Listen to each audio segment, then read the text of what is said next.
President Joe Biden has just concluded his foreign tour, and things did not go well. You're hearing criticism from the right. You're even hearing criticism from the left. People are saying that the tour was filled with gaffes. I don't think that quite expresses it. A gaffe is when you accidentally mispronounce the name of the debate moderator.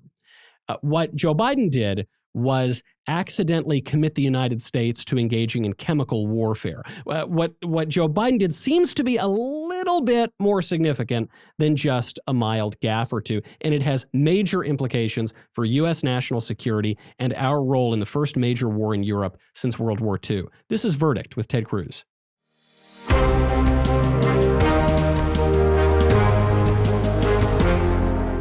This episode of Verdict with Ted Cruz is brought to you by Genucel. Gentlemen, you know your wives use your razor. I've been doing this to my husband since we were dating. I'm not sure that he to this day knows that I do this. Likewise, we ladies know that our husbands use our skincare products when we are not looking. So let me introduce you to Genucel. Bags and puffiness under the eyes are a problem for millions of American men and women until now. Introducing the new Genucel serum with plant stem cell technology for under-eye bags and puffiness. Let me show you my two favorite products. Here we have the plant stem cell therapy anti-wrinkle treatment, and here we have the immediate effects 2. These are hands down my two favorite products, and products that are the favorite of many others as well. Why? Because if you use instant effects, you will see results in the first 12 hours or your money back. I guarantee it. If you order now, you can save big on Genucel's risk-free introductory offer. Just go to Genucel.com/cactus. That's GENUCEL.com/cactus. If you order now and use my special promo code, CACTUS, of course, you can save an extra 10% off your order today. Just go to Genucel.com/cactus and use promo code CACTUS. This episode of Verdict is brought to you by American Hartford Gold. Well, the new inflation numbers are out, and they are the worst this country has seen in nearly 40 years. The price of gas is astronomical. The price of housing is up. The U.S. national debt is way up. And with our current administration printing and spending trillions of our dollars, experts don't see it getting better anytime soon. So how do you protect your money, your retirement, your savings? Well, when times are turbulent, Americans like you turn to real assets like physical gold and silver.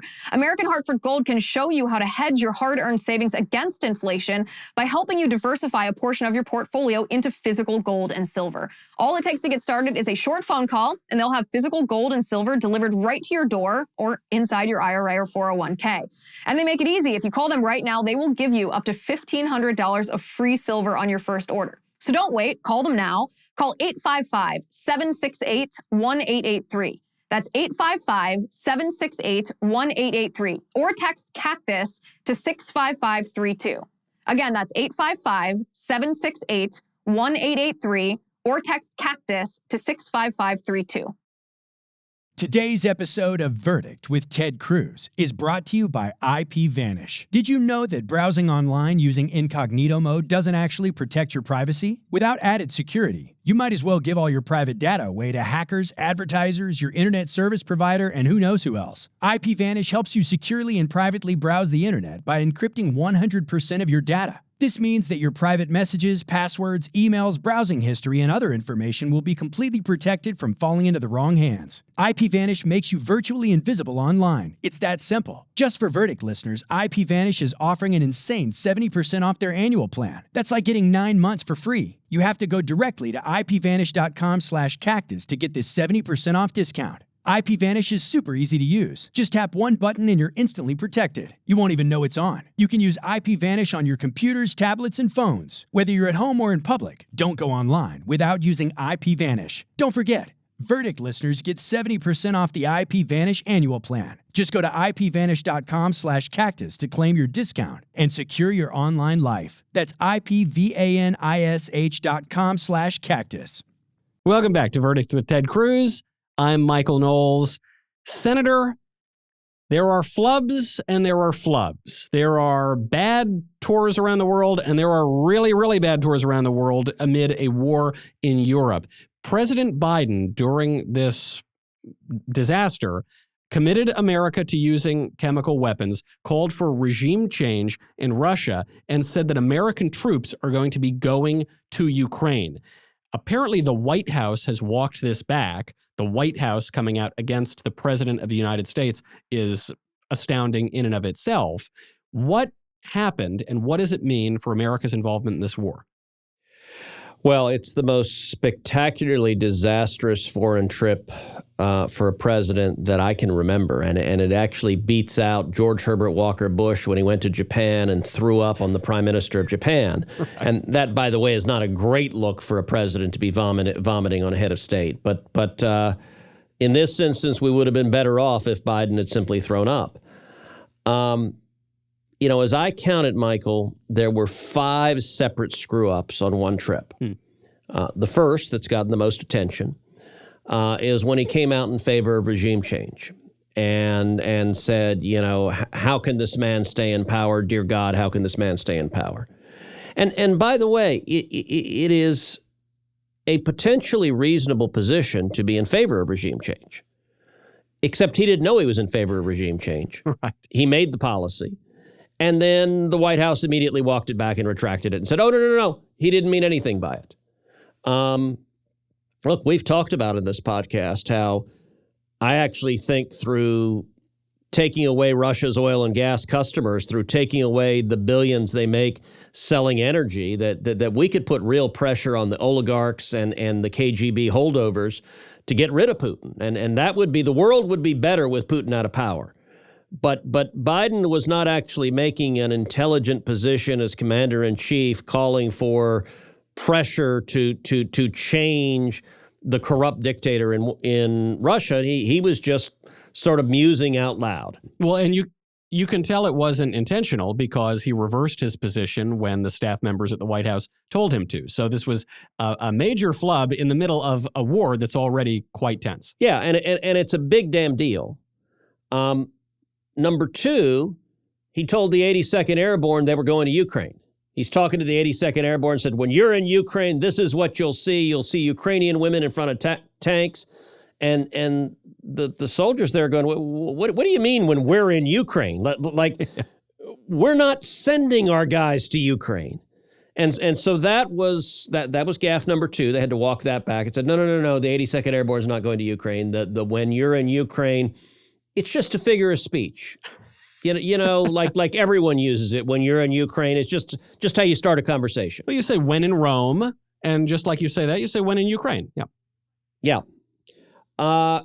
Number 3 was chemical weapons. And you referenced it in the opening where he said, look, if Russia uses chemical weapons, we will respond in kind. Like, holy crap, what? Like the president just said, we're going to use chemical weapons on Russia. That's kind of bad. Yeah. We do have treaty obligations against using chemical weapons. He, of course, didn't mean it. They immediately walked it back and said, no. We will respond somehow, but not actually in kind using chemical weapons. So that's gaffe number 3. Gaffe number 4 is a little technical, but is consequential, which is he said, sanctions, like sanctions on Nord Stream 2, don't deter conduct, and they're not meant to deter conduct.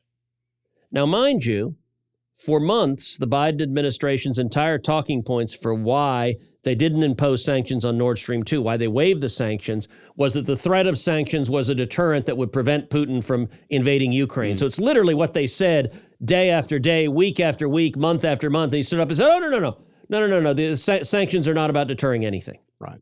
They've walked that back. And then the 5th gaffe, it is one that has been less noticed, but in many ways it's one of the most shocking. So when he was doing a press conference explaining away his other 4 gaffes, where he famously had a note card where he was instructed what to read, I didn't mean regime change. I was just expressing moral outrage. His explanation was, I was just talking about the Ukrainian troops that we are training in Poland right now. And everyone said, the what, we're what, and where? Come again? Yeah. And if we are doing that, I don't know about it. So I'm not in a position to reveal any classified information because I don't have any on this topic.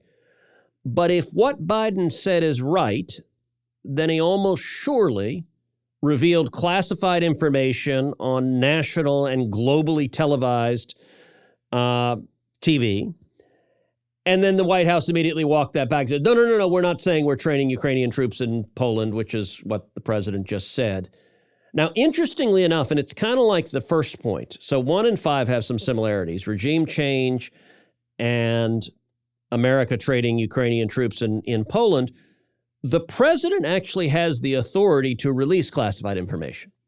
So if the commander-in-chief makes a determination that it is in the national interest for the public to know this, the president can tell people classified information.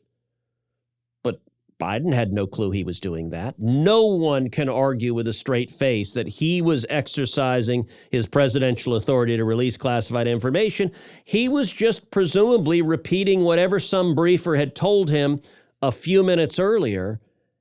And I got to say, listen, I have been watching foreign policy for 30, 40 years and engaged in foreign policy for a decade. I literally cannot think of another example where a president has screwed this many things up of this great a consequence in less than 48 hours. Well, you compared the president to Mr. Magoo the other day, and I laughed because it's true. So it raises this question, and I'm hesitant even to bring it up because every time any president is in office, the opposition says, he's crazy, he's a madman, we need to invoke the 25th Amendment, we need to remove him, he's unfit for office. They did it to Trump, they did it to Obama, I suppose, to some degree. They certainly did it to Bush. They always do it. And it wasn't true. None of those people were senile. None of them had a mental impairment that stopped them from doing their job. Beyond the ordinary trappings that go with office. In this case, it seems to me, it's different, not in degree, but in kind. It seems clear, I think even to honest liberals, that Joe Biden has some age-related impairment. Yeah. He's not the man he was 5 or 10 years ago, and he was never all that sharp to begin with. So it does raise the question, should we be talking about invoking the 25th Amendment now that this is a national security risk? You know, there's no doubt he is diminished significantly due to age. I think the threshold for the 25th Amendment is really damn high. And it's particularly damn high when the voters were on notice of the impairment and elected him anyway. And I got to say, look, it was not a secret a year and a half ago that Joe Biden had lost about 65 miles on his fastball. You're right. His fastball is a wiffle ball, and that was blazingly obvious. So I would be hesitant to go down the road of the 25th Amendment. I think it's dangerous as hell. I think having a president in office who is less than fully aware of what's going on, who our enemies believe is less than fully aware of what's going on, who our friends believe is less than fully aware of what's going on, who everybody believes is to a significant degree out of it, that's a real problem. It's one of the reasons I think Putin invaded Ukraine, because Biden is so weak and ineffective that he didn't believe there'd be meaningful pushback. Now, I agree with you, actually. I don't think that it should be a sort of flippant decision to remove a president using the 25th Amendment. I think you make a good argument here. The voters knew about it going in. Biden wasn't exactly hiding it. So we've got a president who is not just making some stupid comments over an ice cream cone, but is actually saying things that could lead the United States into a war. There's nothing we're going to do about that in terms of removing him. You're a United States senator. Can the Senate come in and put some guardrails around what President Biden can do in terms of foreign policy? Well, yes, although we're not going to do so with Chuck Schumer and Nancy Pelosi controlling the Congress. And so I think we need to get to November. I think we're very likely to win the House. I think the odds are quite good we'll win the Senate too. And that will provide some meaningful checks, but particularly on foreign policy, the commander-in-chief under the Constitution has wide leeway. And so there are real risks to having a commander-in-chief who's not up to the task. And I got to tell you, look, in 14 months, 15 months Biden's been in office, I haven't spoken to him once, Huh. Which is really weird. Like, it is strange. And by the way, you might say, all right, Cruz, he's this right-winger, so Biden's not talking to Cruz. That's true of virtually every Republican senator. Lindsey Graham. Lindsey and Joe Biden have traveled all over the world together. They've been buddies for 20 years. Lindsey told me a couple of months ago he hadn't spoken to Biden since Biden became president. Wow, that's very strange. Like, almost without exception, very few, if any, Republican senators are speaking to him. I think the Democrats, he speaks to the Democrats a little more, but presumably they think he's safe speaking to the Democrats, that they're not going to reveal what's going on. I can tell you, one senator described to me how he'd spoken to Biden. One Republican said he'd spoken to Biden once in the past year and a half. And he said he went over to the White House for a bill signing, and he said it was not a major bill, but it was, they were trying to do a bipartisan bill signing. He said he struck up a conversation with Joe, and Biden said, hey, have you been to the cabinet room? And this senator said, well, I lied and said no. And so Biden took him to the cabinet room, and Biden began telling war stories from like 30, 40 years ago and just reminiscing and telling stories. And apparently the White House staff is freaking out. And they're coming in, Mr. President, you need to leave, you need to leave. And Biden yells at him and says, I'm telling stories, damn it. And he spends like 45 minutes reminiscing. And it's like, your grandfather sitting there reliving, the 1950s. He, Corn Pop, I don't know if Corn Pop featured in those stories or not. But I got to say, I don't have any firsthand knowledge of just how diminished he is. I will say it's particularly strange that Biden is not talking with Republican senators, given that we all know him. Look, it was Joe Biden that swore me into office 10 years ago when I became a senator. All of us, he is a creature of the United States Senate. Right. Most of us have known him a pretty long time.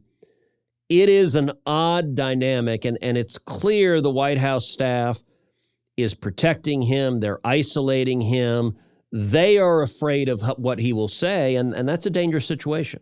That is, and that inside peek is all the more disturbing because Joe Biden has a reputation as a backslapper, as a glad-hander. He's the guy who pals around with everybody. So it does seem to underscore what we're seeing from this trip. Namely, you've got the White House apparatus, and then you've got Joe, who occasionally will just speak out of turn, and it doesn't really seem to matter. So then right now we've got two major issues in the United States, both involving treaties. Yep. There's the Iran deal that Obama struck up, Trump shot down, now they're trying to bring back.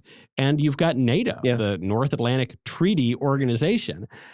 We know that the Senate has an important role in treaties, entering into treaties, potentially withdrawing from treaties. We know that the executive has an important role here, and sometimes the executive ignores the Senate. So where does that stand, since both of these things are right at the forefront now, especially amid the war in Ukraine? Well, this week we had, I think, a very interesting constitutional debate in the Senate Foreign Relations Committee. And this week, the Senate Foreign Relations Committee took up a bill from Senator Tim Kaine, Democrat from Virginia, was Hillary Clinton's running mate. And the bill from Tim Kaine provides that the United States, that the president cannot withdraw from NATO without an affirmative 2/3 vote from the U.S. Senate.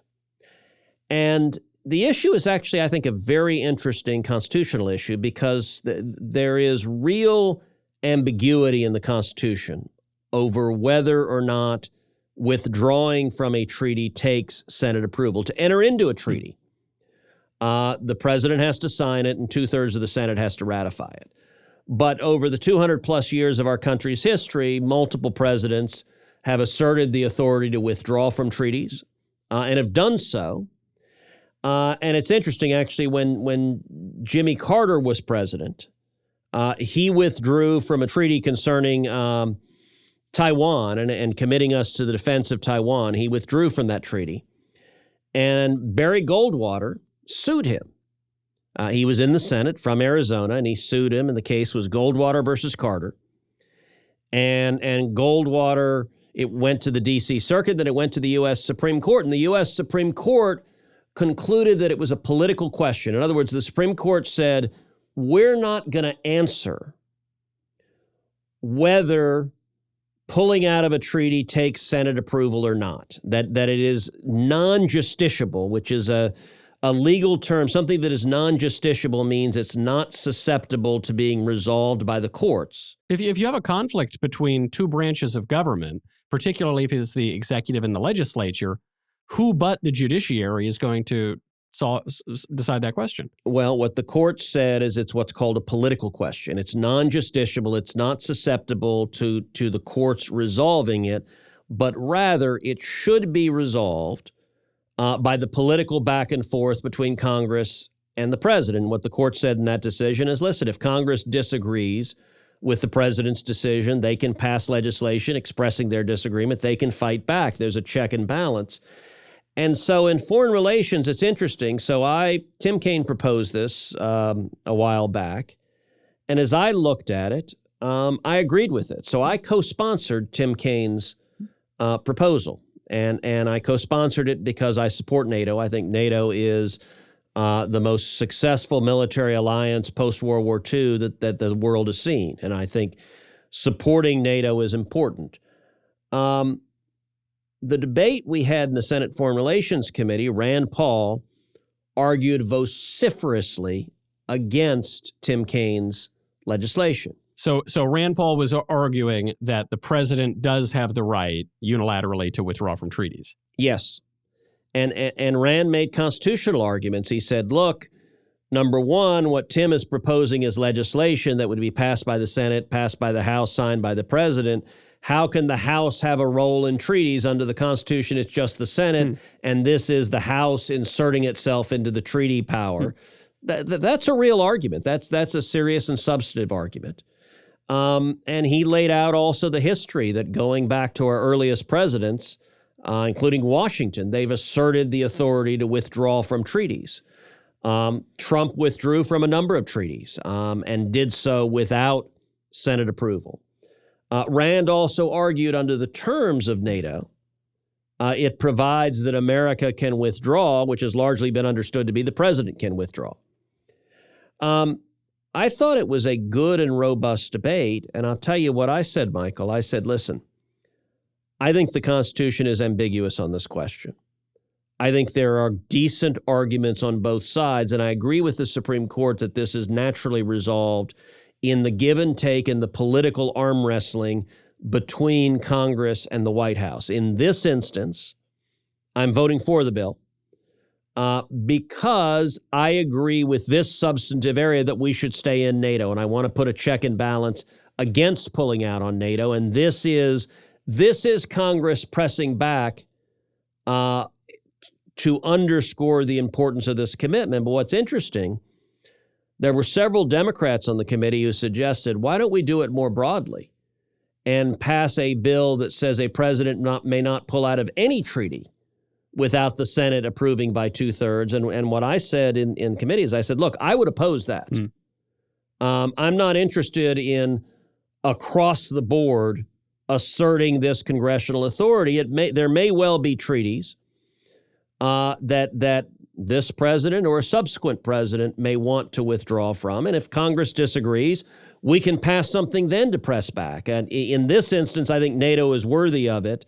And it ended up, the vote was overwhelming. It was all the Democrats and every Republican voted yes, except for Rand, who voted no. So that was the result of the debate. But I remember I turned to Mike Rounds, the Republican who sits next to me. I'm like, that was the best constitutional debate I think I've ever heard in the Senate Foreign Relations Committee. Well, this is what I'm actually so surprised at, I'm happily surprised at to hear, is the Senate's supposed to be the greatest deliberative body in the world. Usually there is no deliberation whatsoever, and you see a bunch of party line votes and a lot of talking points, and sometimes people don't even show up. And what you've described is actual statecraft, an actual sort of first principles and constitutional argument that may have persuaded people, at least to some degree. And I'll tell you the maddening thing, it's not on C-SPAN for you to watch because the Senate Foreign Relations Committee, so most committees meet in hearing rooms that are in one of the Senate office buildings, either in Russell or Dirksen or Hart. and the Senate Foreign Relations Committee for public hearings, we do that as well. But for business meetings where we are passing legislation or sometimes when we're voting on nominations, we meet in the United States Capitol in an old, historic meeting room with pictures of famous secretaries of state and gold adorning the ceiling, and it's on the first floor of the Capitol. It's one floor below the Senate floor and kind of off to the side, and there aren't TV cameras in that room. So we conduct business there, but unfortunately, this entire debate was not captured on TV, which I remember thinking at the end was really a shame because it was a substantive and consequential debate. That is a shame, though. Perhaps that's why. Perhaps the absence of TV cameras actually may have encouraged more. Well, now, since we're talking about this sort of minor issue of the nature of the Constitution and the treaty power of the Senate, I want to get to a much more important issue and global conflict. That would be the slap heard around the world between Will Smith and Chris Rock. I think this is what the people are dying to hear your opinion about. The internet is divided. I think generally people are on Chris Rock's side, though there are a handful of people who say chivalry is not dead. Good on Will Smith for defending his wife's honor. Senator, what say you? Well, look, I generally try to stay out of fights between Hollywood celebrities. And I will confess, I was not watching the Oscars. I was one of the 7.5 billion people on planet Earth that were not watching the Oscars. So afterwards, when I started seeing the headlines, I'm like, what? Like what's this Will Smith thing? So I went and did what most other people did, which is I went and Googled it and watched the video. And that damn thing was surreal. It looks faked. And I mean, the way Will Smith walks up, it looks like it's a staged gig. And then apparently it's not. Apparently he was just really, really pissed. And I'm reminded of that there's a guy I know in Washington who was part of Jeb Bush's campaign for president in 2016. And he was a senior guy in the campaign. And we were at a friend's wedding. And he said, there's a way Jeb Bush could have won. And I said, look, with all respect, I'm not convinced that's right. This was not a cycle in which anyone named Bush was going to win. And he said, no, I've got a theory. I said, okay, let me hear it. And he said, my theory was if at the debate where Donald Trump insulted Columba, Jeb's wife, if Jeb had just turned around and punched him in the face and decked him, he might have won. And I was like, holy crap, I don't know. That would have been a unique moment on a presidential debate to see one candidate deck the other. Right. And I don't know what would have happened then. Look, everyone can understand Will Smith when someone's making fun of your wife, getting pissed and defending her. That being said, you don't got a right to punch a comedian. Like comedians are, paid to be jerks. Right. And if you are showing up where a comedian's performing, you shouldn't be surprised if they tell some jokes at your expense. Well, especially, it's not as though Will Smith's wife is, Donna Reed keeping by the house. She is a public figure herself. She's an actress. She's a performer. But the only reason I really was even thinking about this stupid incident that we're still talking about now, 4 or 5 days later, is it does raise some questions about speech. That there are certain categories of speech that are not protected. I'm thinking of obscenity. I'm thinking of fraud, direct threats, and fighting words. And so, but then on the other hand, lots of speech is very protected in the United States. And it would seem that comedians in particular at public events that have a kind of roast vibe to them, if they're not protected, then no speech is protected in America. So I wondered if there was any kind of legal argument there. Yeah. So under the law, Will Smith could likely be prosecuted for battery, and Chris Rock would likely have a cause of action against Will Smith for the same. I don't know California law in particular, but generally speaking, under tort law and criminal law, that would be the case under typical application. But there is a caveat, which is to convict someone or to win a judgment, you have to convince a jury. And it's not clear to me in this case you could convince a jury that there are some jurors who would be like, damn straight. Go get him. You make fun of his wife, go get him. And look, in a civil case at least, you'd have to demonstrate some damages. I did think it was interesting that Will Smith, I actually like both Will Smith and Chris Rock. Me too. Yeah. But I thought it was interesting Will Smith, who played Muhammad Ali, gets up and slaps him, which is sort of a weird, like, it'd be one thing if he punched him. The slap was weird. It was like, wow, I don't think I've ever seen Muhammad Ali slap someone. No, he floated like a butterfly. In actual litigation, it would be potentially difficult to prove damages. It's not clear to me a jury would convict or a jury would enter a judgment. And it reminds me of, the old joke of the Texas gravestone that says he died at age 101, shot by a jealous husband.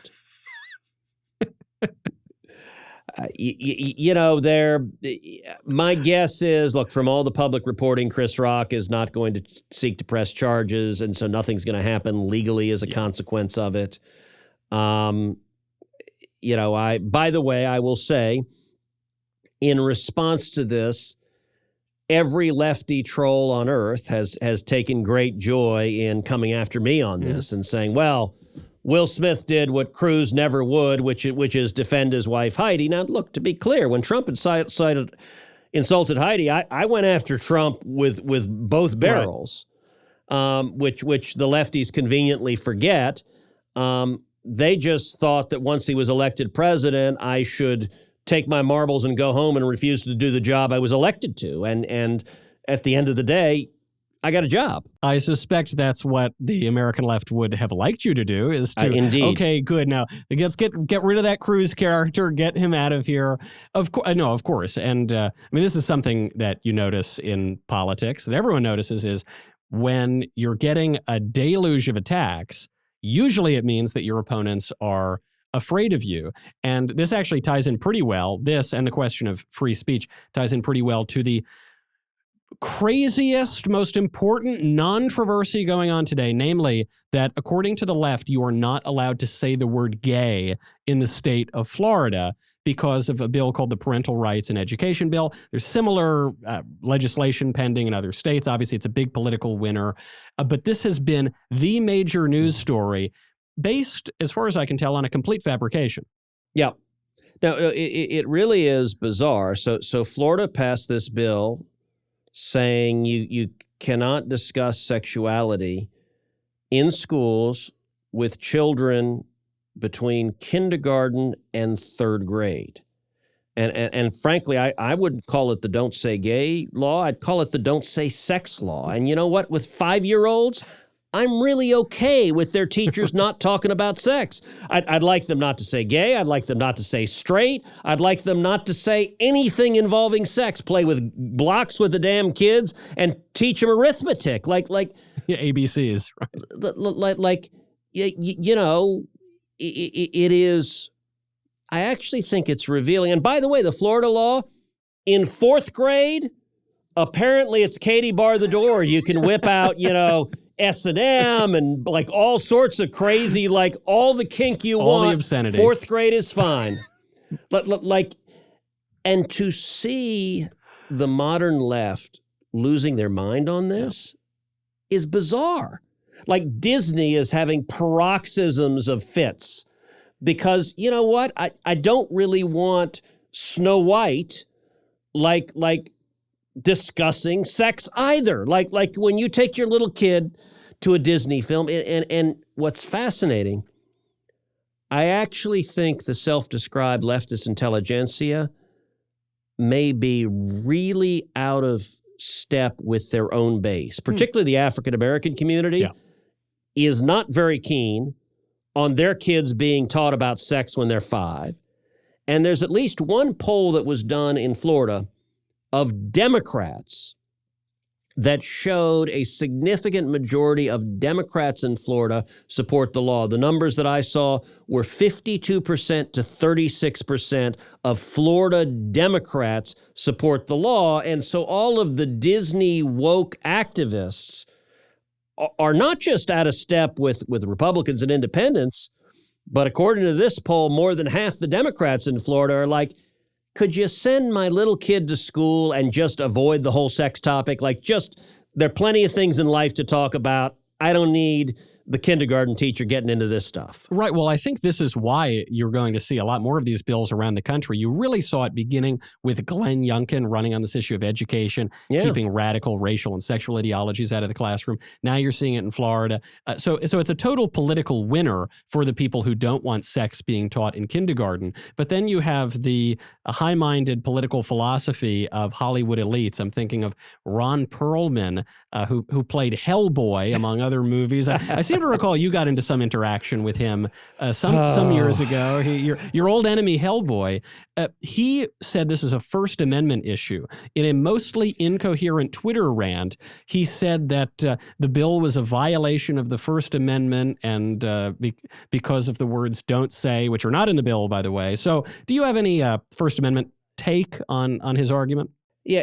Hellboy has been particularly active lately. He also this last week recorded a different Twitter rant, screaming "F you" at me. So he was particularly upset that I was questioning Judge Ketanji Brown Jackson, and so he just screamed expletives at me, as one does, which is sort of an odd thing. I was disappointed that he didn't have the red face paint and the horns, because it would have been more fun, like actually having Hellboy curse me out. Look. The people virtue signaling, and I guess, as I said, I didn't watch the Oscars, but as I understand it, there was some point where like the hosts or everyone there began chanting "gay, gay, gay" to show that they were apparently not in kindergarten in Florida, which is a little odd. Okay, like they could have had me fooled. Yeah.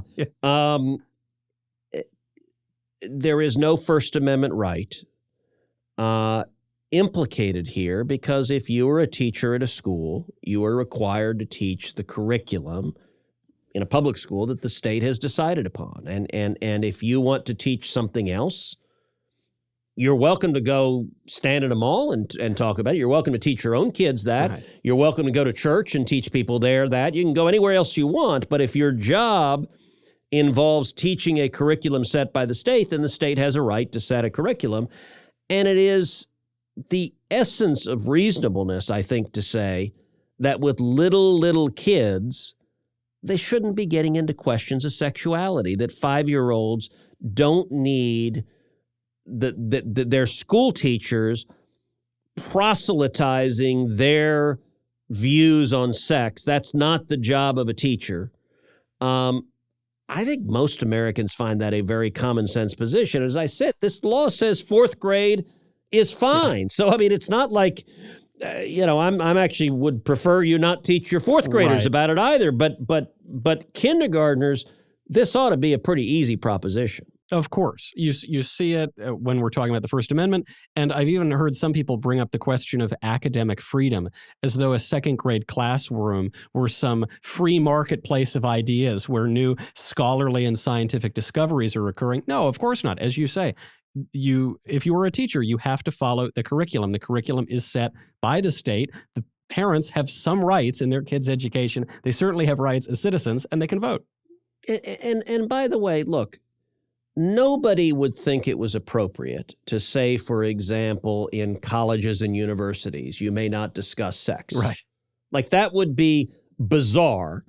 I will tell you, when I was at Princeton, there was a popular T-shirt that said, "Sex kills." And on the back it said, "Come to Princeton, live forever." Look, that would not be reasonable. Obviously, human sexuality is part of life. It's part of literature. It's part of history. No one would say it's reasonable for colleges to limit the discussions of that, because presumably the students are mature enough to engage in that. This may seem like a radical proposition, but there's a difference between college kids and 5-year-olds. There's even a difference between high school kids. I think most people would say even in high school, you wouldn't want to have that kind of restriction, that by high school, anyone who's watched Fast Times at Ridgemont High knows there's very little else that teenage boys are thinking about. Right. Now, I don't know that we need our schools necessarily proselytizing on those topics even at that age, but the judgment of the Florida legislature here, that there's some things that are inappropriate for little kids to discuss, I think is a judgment that all of us, look, at home with our girls, I try very, very hard not to curse. Yeah. When I'm out with adults, when you and I are having a scotch and a cigar, you may have heard me once or twice use some ripe language. 3 times at most. There is a difference. Right, of course. No, of course that's the case. You don't want to talk like a sailor around kindergartners. You want the context matters here. And if the American left is trying to completely take away the context and make what to me are just outright dishonest arguments saying that the bill does things that it's not doing, and probably it's because they know that they're losing on this issue. Now, on the question of education, Senator, we do have a pretty big announcement from Verdict for all of our wonderful listeners and for the bright young minds in America. For that, I want to bring on our friend Liz Wheeler, because Liz, this involves you too. We are going to my alma mater of Yale University coming up in just 2 weeks? We certainly are. And this is perhaps, it may be the most exciting episode of Verdict on the Road, because Yale is not only your alma mater, but they are a very ideologically compromised elite institution of higher learning.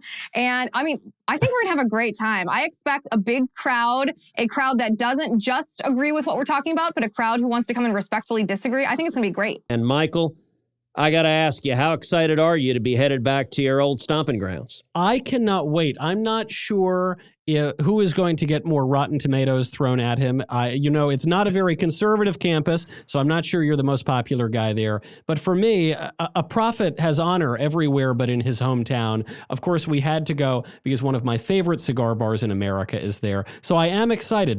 There is a small but mighty conservative underbelly at Yale. A lot of people go there and become more liberal. That's most of the time. Some end up to the right of Genghis Khan. That's what happened to me. So we're very excited. That's going to take place on April 11th. And then we will be going to the University of Alabama on April 18th. And we should point out, it's not just going to be you, Senator. It's not just going to be me. It's not just going to be our trusty Cactus, but it's also going to be, backed by popular demand, our great friend Liz Wheeler. Senator, I hope you're gonna wear a Princeton and Harvard gear on stage at Yale, right? I'm assuming Yale requires that we be in like a smoking jacket with maybe a Sherlock Holmes pipe and some Madeira. Or I don't know, has it gone more hippie than that? Do we have to be like nude and taking peyote or something? I think it's a little bit of both, Senator. It's sort of, Yale has become a bit of a mullet these days, tweed on the front, but that's it. You wear your bow tie and nothing else. So we'll be doing that. One of the more surprising things, though, is that actually, we're very excited to have been invited by Yale, even with its liberal reputation, but it was the University of Alabama, the student paper there, that actually called the Young America's Foundation an institution of bigotry and extremism that is consistently linked to racism, Islamophobia, transphobia, and other harmful ideologies. It is not an organization of freedom or tradition. Even down south, it seems that liberalism and leftism reign. Well, and I got to say that particular op-ed you're reading from is from the Alabama College newspaper. And it reads like a parody, like if the Babylon Bee made up an angry leftist newspaper. So they apparently, there's a woman who's running for student body president who they had endorsed. And after the student newspaper endorsed him, someone found a picture of her at a YAF conference in D.C., and these leftists threw a tizzy fit. They stamped their feet. Oh, goodness, this person we endorsed has, encountered a conservative idea in her life. What can we do? And so they have all these ad hominem insults at YAF, and, they believe in things like free enterprise, the Constitution, free speech, religious liberty. My God, they might even believe in the Second Amendment. But then the editorial ends with the funniest portion of all. They say, well, so we don't think this candidate is all that great, but her opponent is worse. So don't vote at all. But if you do vote for her. But God, we can't stand conservatives. And it's like, really? Like it's truly a sight to behold. Oh, the whole thing absolutely slayed me. I laughed out loud reading this because I thought to myself, listen, according to radical leftist ideology, the governor, or now the former governor of Virginia, can show up in blackface in a photograph, but God forbid that this young woman running for student government show up in a picture from the Young America's Foundation conference. This is the standards that the left has set and how they apply to conservatives. This is going to be a great event. I hope the authors of this editorial come to our event. Absolutely. They are welcome. They will be treated respectfully, and they're welcome to come up with whatever crazy-ass question they want. We will give them a place of honor. And we'll try not to take their picture at a YAF event. For their future candidacy. Yeah, then they'll unendorse themselves. Oh, crap, we were photographed at Verdict. We officially deplatform ourselves.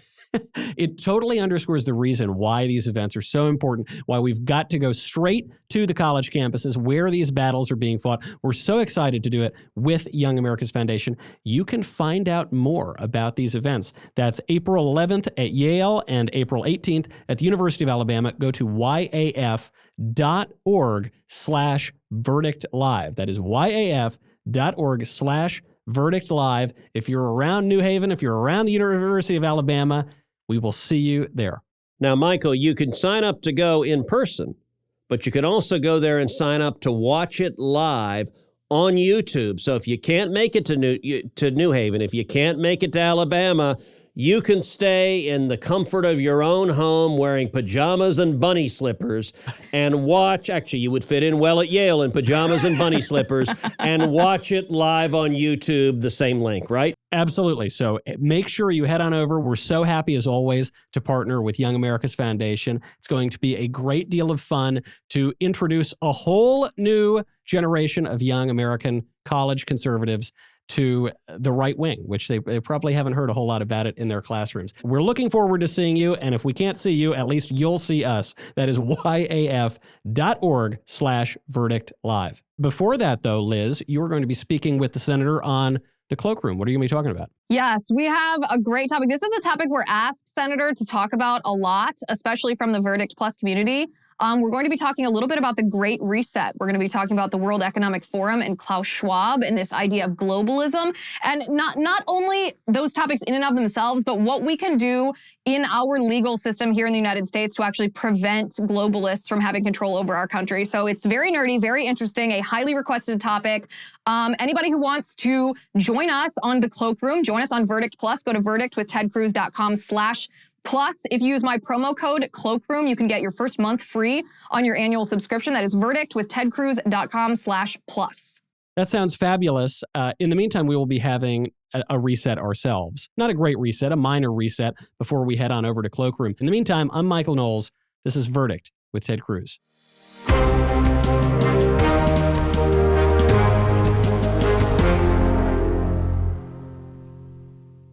This episode of Verdict with Ted Cruz is being brought to you by Jobs, Freedom, and Security PAC, a political action committee dedicated to supporting conservative causes, organizations, and candidates across the country. In 2022, Jobs, Freedom, and Security PAC plans to donate to conservative candidates running for Congress and help the Republican Party across the nation.